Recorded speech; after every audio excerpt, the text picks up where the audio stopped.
अच्छी तरह जानती हो तुम मुझे।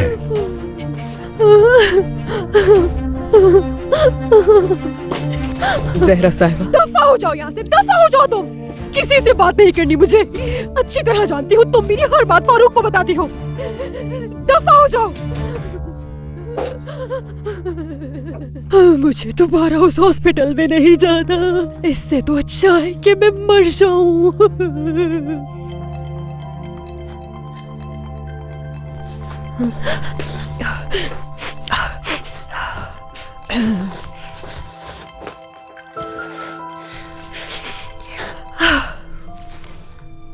Hello aunty.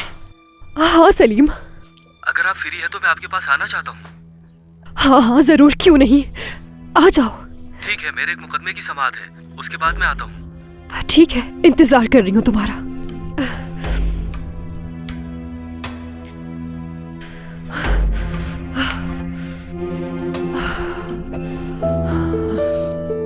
खुदा के लिए तूबा, अब एक लफ्ज भी और नहीं कहना मुझसे। अम्मी सिर्फ एक बार मेरी बात सुन ले, इससे पहले कि आगे चलकर कोई मुश्किल हो। ना अपने बाबा के बारे में और ना ही मेरे बारे में तुम एक भी लफ्ज कहोगी। तुम्हारा काम नहीं है ये।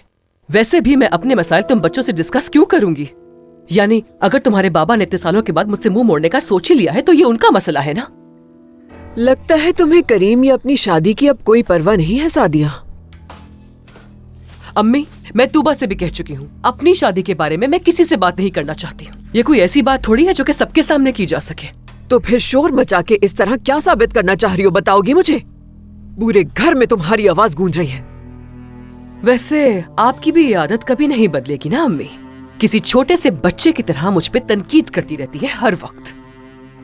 तो अपने बारे में क्या कहोगी तुम? हाँ, क्या तुम्हारा रवैया बदल गया है?